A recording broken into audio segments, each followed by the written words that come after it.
welcome to another episode of Away. It's not soccer, it's football. Today we've got our old faithful, Nick, back in the house. Say hello, Nick, to the supporters. Long time no see. Yes, still looking in shape. I thought he was going to be out of shape by the time we saw him again. Getting there, don't worry. That almost married life. John again. What's up, guys? Yeah. Where's my intro? We see you every episode, bro. Designated. Okay. John looking tired as always. And this show is sponsored by no one.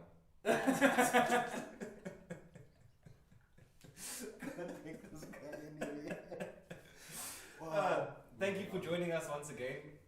Today we're going to be discussing transfer news, done deals, deals that are probably still in the progress, and deals that we're still looking forward to.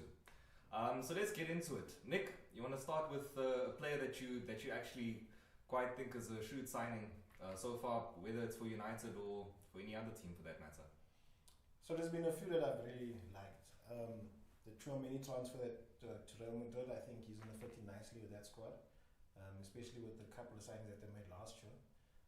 But the clincher for me has to be Erling Haaland. I think if he hits the ground running, it's going to be very difficult to stop a City team that was very difficult to stop last season. Yeah. He's grown from strength to strength. Some of the stuff he does feels impossible sometimes.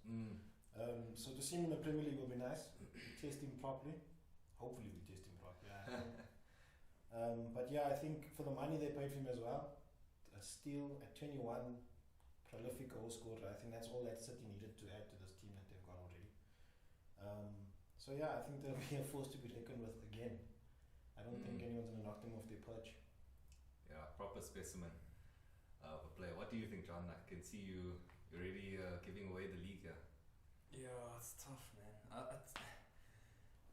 I'm always lost for words. I mean, first of all, it's a brilliant signing. You can't deny that. But I think just the way City play, and obviously his obvious strengths, which is including his physical presence, his heading ability. I mean, he's actually quicker than most people think. I know he runs a bit spastically, as I'm sure everyone has seen. But I mean, he just has to sit there and just tap it in.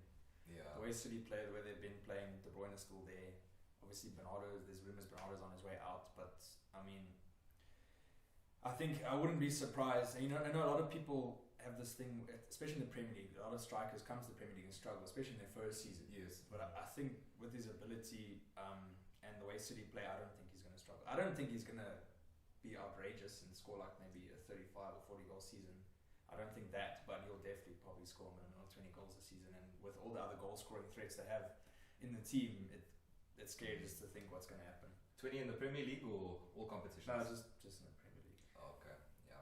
No, I think City probably bought him more for the Champions League, just to like vary games, like for example that Real Madrid game. I like going to that game. It's probably a good example of what City are about in the Champions League. And I think just to put away those chances, they need that. Because I mean, if they buried like half the chances that they had, they would have been out of sight against Madrid. Yeah.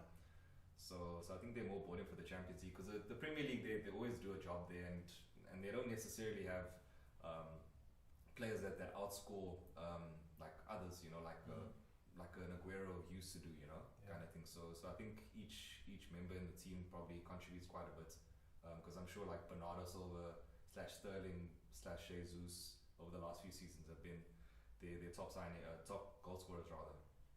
So yeah.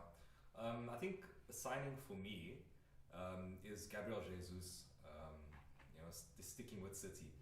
I don't think it's like a great signing, like for Jesus himself. But I think just to fit into that Arsenal team though, because that fluid attack that they have. I mean, they have Martinelli, they've got Saka, they've got Odegaard, they've got Smith Rowe. They got all these fluid players that can actually interchange positions when they're attacking and all of that stuff. And I think he's just going to fit so perfectly in that team. to link up with the players. You know, you're not going to be like a Lacazette where maybe he doesn't have that turn of pace anymore, kind of thing. So I think it's going to be a great signing for them. I know Wade agrees with me. He thinks he's going to be the top goal scorer, but I disagree. In the Premier League, I disagree though. Maybe if you add all his offside goals that he's probably going to be scoring in the beginning of the season. Yeah, so I think Jesus must just watch out for those VAR lines. You know, you must just check the pixels of those VAR lines, because I mean, we're talking about pixels. Adam Sandler will be onside every time. I don't disagree with you. But for me, yes, I think it's a good signing. It's a smart signing. It's a signing that's already coming from a strong Premier League team who's kind of proven himself. But I think it's a signing that can go 50-50 for me. He's either going to do fairly well, or he's going to be very average, and he's going to be similar to Lacazette, because he's the type of striker he is. His movement is good in the box. His hold-up play is not there. His link-up play is average. So I think if Arsenal find a way to get the ball to him in the box, he will bang goals. Yeah. But if he has to actually work for his goals like he had to at City, that's where I think he kind of struggled, where he actually had to work for himself, where the likes of De Bruyne didn't find him, or if he wasn't in the right area. Obviously, he was played out of position also often. Yeah, he's played on the flank. Exactly. So I think if Arsenal find a way to actually give him goal scoring opportunities, he'll do well. But if they struggle, that's a sign that probably won't be as successful as maybe you or Wade think. Yeah. You just So- must, yeah, go ahead. Look, the pressure's on him now, because now he's got no excuse. He's now the front runner for number 9 at Arsenal. Yeah. Like you said, it's a nice dynamic forward-going team. A lot of youngsters in that team as well. Yes. There's not much experience in terms of Premier League proven players that are going to score 20 goals a season. And that'll be the question, is whether or not he can score. He can actually be up there with the likes of Kane, Vardy, you know? And they need those goals. They do, which is what the problem was last season. I think they couldn't put games away a lot of the time. Yeah. So the pressure's on him to prove himself now. I think it's nice that he's with a compatriot like Martinelli. I think it kind of gives him that, sense of home almost. Because now they're both decently proven at the international level. So it'll be nice to see what they do. It depends on where they play him as well. If Arteta actually plays him as a 9, or As he's a 9, going to continue playing him as a winger.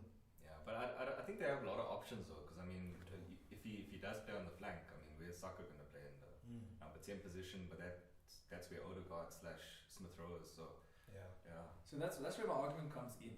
I think maybe I'm being a bit harsh when I say his link up and hold up play is not up to scratch, but part of me also thinks I'm not being harsh, because if it was there, would Pep have been playing him on the flanks? He would have played him through the middle Exactly, if his yeah. hold up and link up play was good enough.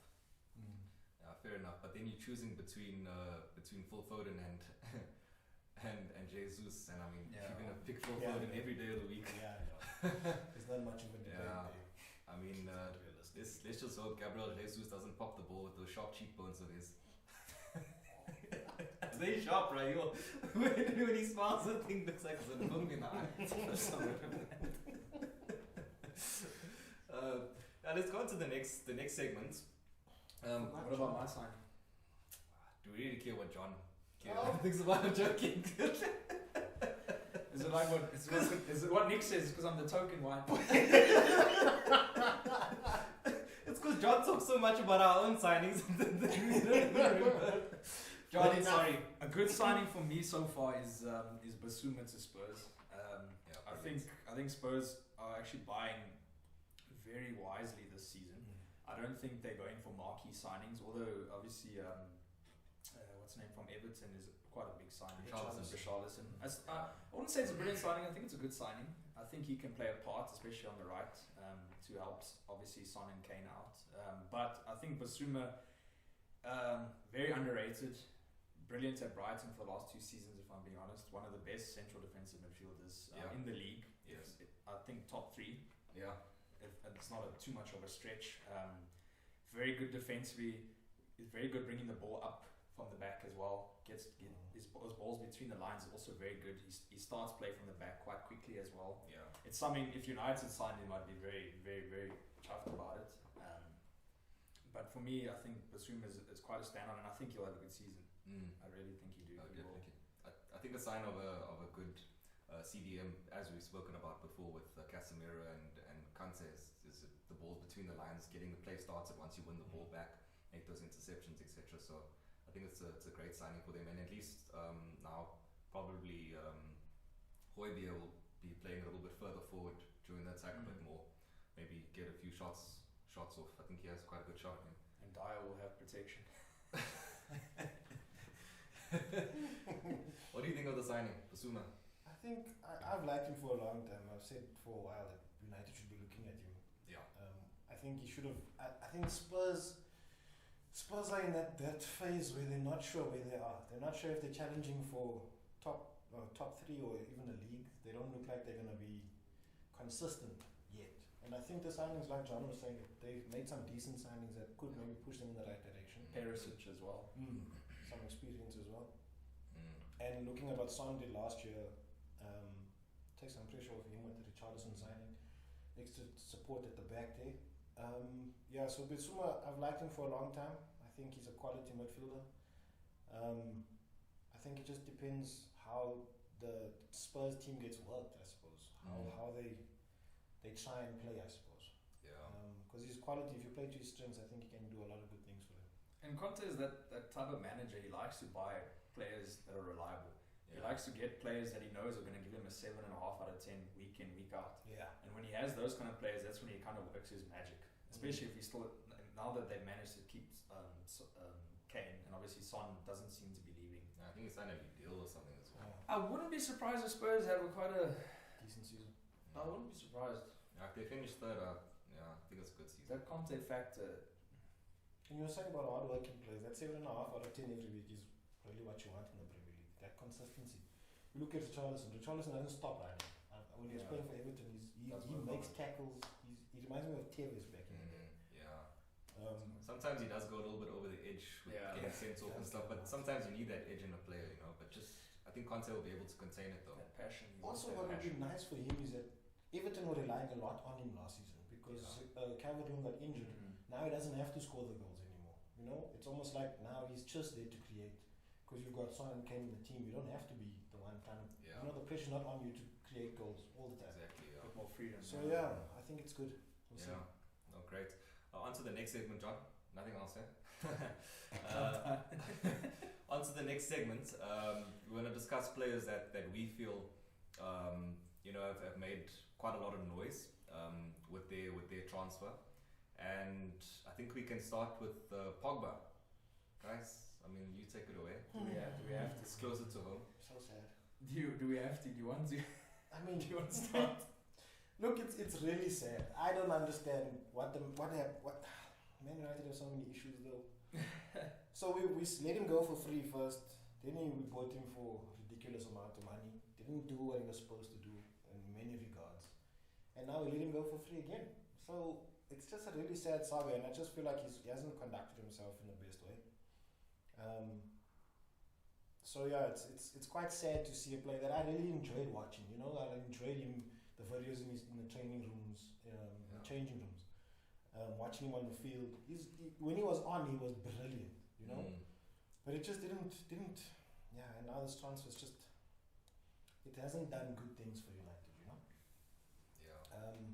I saw on ESPN they said it was rated as an F, you know, the grading system.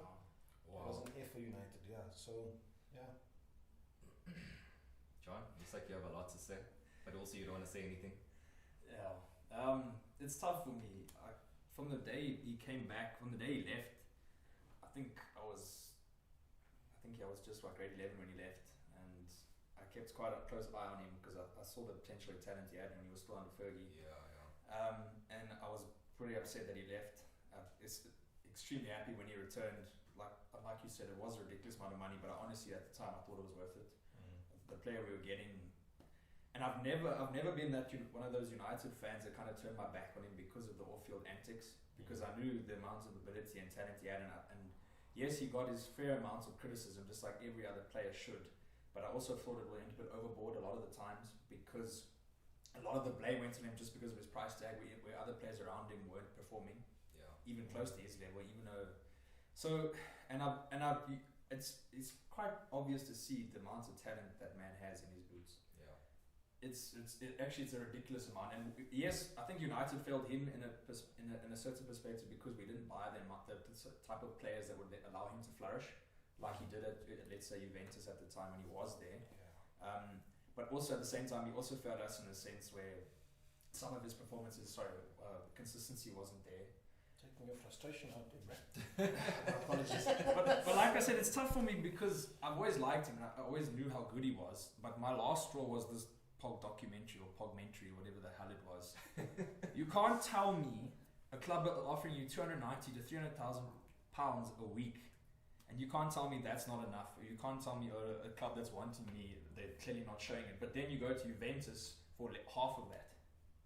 The only reason why I think he went to Juventus is because none of the bigger clubs wanted him. I honestly thought he was holding out for a Real Madrid, a City, a Chelsea, a Barca, or Bayern, but none of them wanted him. I think that's the only reason why he went to Juventus. No offense to Juve fans out there, it's just the way I think. Because I mean, we offered him 14.5 million a year, and he went back to Juventus for 8.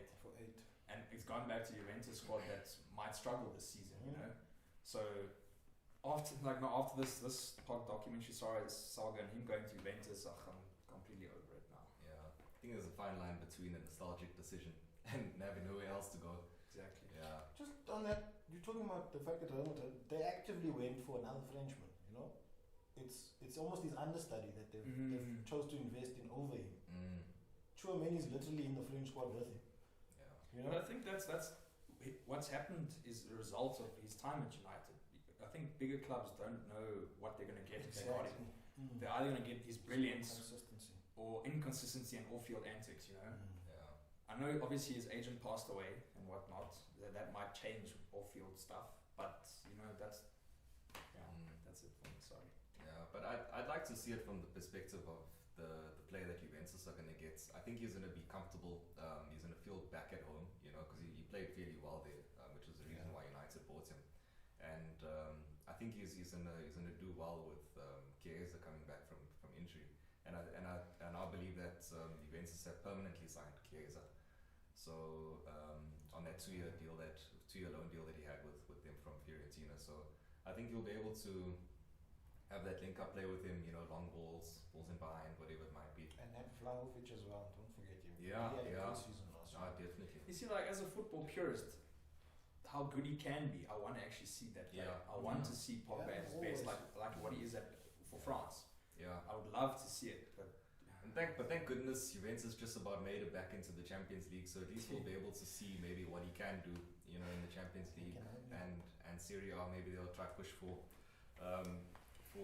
their title again, Scudetto. Yeah, so let's discuss another return to Italy, Lukaku. I called this, man. you did. No, you called told it. you those guys are Remember never our first video? Yeah. Lukaku. It was the Lukaku flop, season. yes, I remember. Yeah. Johnson, you like to talk so much. Yeah. It's fine. At least I'm out of my feelings now. I've got my shit out. Yeah, it's an interesting one. I think Lukaku is a bit of a child, if I'm being honest. Big baby. Showed it at United, then proved a lot of people are wrong at Inter to go to Chelsea and then show his child side again, and now back at Inter. I think he will still do well for Inter because I think he will be the main man like he was before he left. But Yeah. I don't have much to say on him other than the fact that it's Lukaku. I mean, 7 goals in the Premier League? Was it 7? I think it was like 15 in all comps. Oh, okay. So, but it was like I don't know. From his numbers at Inter, But Chelsea do have a tendency with strikers, bro. Yeah. I suppose, eh? Chelsea signed swag strikers and Barcelona signed Toppies, right? No, yeah, Lukaku's, I mean, like you said, he showed it at United, he showed it, I mean, he supposedly proved everybody wrong, but it feels like he's a one-hit wonder now. You know, he had that one amazing season, and now he's going back to try and replicate it almost. Yeah. You know, reignite his career. And I just feel like you gotta prove yourself, man. And he just feels like he's entitled to a lot. Which I think is how generally players are feeling this more and more. You know, you're more entitled to things than you actually have. You don't actually have to work hard for them anymore. Yeah. And it makes me kind of sad. Like you're talking about football purists. I like the idea that you go and you do your graph, even if you don't get chosen for whatever. You gotta work, you know. Keep your mouth shut, keep your head down, you know, do the work. Yeah. But yeah. I mean, I don't know how the Chelsea fans feel about it. It seemed like Chelsea fans couldn't care less if he left or stayed, or if he actually stayed to fight. Yeah, we have a nod there from our Our Chelsea supports a camera guy. Hence the cup. Where's the cup? He's gone. He tried to sneak in a Chelsea cup at the top thing. Yeah, but I think he's gonna stay in Serie A now. I don't think he'll leave. Obviously, he's on loan at Inter. Is it a loan deal? Yeah, Yeah, it's a loan deal. So I don't think he's gonna probably leave again. He'll probably make it permanent eventually. See, I think it depends how well he does. Yeah. They'll be like, The hype is Yeah. gone, bro. go back. Fucking stay. Chelsea like wasting money, bro. I don't know. They Sometimes. Except for this Koulibaly deal. Let's be honest. We'll get to that. Get to it now. Isn't that the next one? How much more do we need to talk about flipping Romelu Lukaku, bro? Okay, so on to Koulibaly. Maybe supposedly supposed to go to United. What was that stat that Clint was telling us about United weighing up the option of either buying Maguire or buying Koulibaly For the at same the same amount of price money. a few years ago? If you think about it now, it's really depressing. Very depressing. But yeah, I think it'll be interesting to see how he copes in the Premier League. I think he's always been a good footballer, a good defender, but I think Premier League, it's difficult, you know, and it'll be nice to see what he does. But you see, so that deal is what, 3 years ago. Yeah. So it'll be interesting to see how he copes now, being a little bit older, you know, maybe not so much in his prime anymore. Will he be able to hit the heights that were expected of him back then, you know? Yeah. I'd like to see Haaland up against Koulibaly. That'll be interesting. Yeah. Yeah. Yeah. No one wants to see Maguire up. Probably defend backwards, that guy. So for me, that's something similar because I think for me Koulibaly is like a Van Dijk-esque centre back. Oh, definitely. He's got pace, he's got the strength, he's got a presence, he's got a dominant defensive style. He likes He has leadership qualities as well. exactly. He's He likes captain. to control the box. Yeah. Even at 31, I still think he's world class. Mm. I think he's proven at Napoli how good he is. I mean, so many clubs have wanted him over the last few seasons, and he stayed pretty loyal. I'm surprised out of all the clubs that have wanted him over the years, he ends up at Chelsea. Chelsea is a fantastic signing for the fans out there. Yeah. I mean, but they had to replace Rudiger I and was just Christensen. gonna say that, yeah. So I mean, Yeah, they're it getting could be worse replacements. yeah, yeah, I mean, Thiago's still class at his age. yeah. It's going to be quite a good pairing, if I'm being honest. And we're getting an AFCON winner as well. Senegal are churning the players. Yeah, they are. They really are. I think that concludes it for Koulibaly, guys. Yeah, I think so. Think of yeah. Okay, cool. You sound like Cork. I like Coke, man. So the last segment, guys, we just want to discuss players that we'd like to still move to certain clubs or transfers to happen. Nick, you wanna take that one first? Yeah, so De Jong, obviously. Still going on. It's a sad state of affairs because Why is it always us? I don't know. The Glazers. I mean, just throw that in there. But yeah, so De Jong, I feel like him being reunited with Ten Hag. yeah, that's him.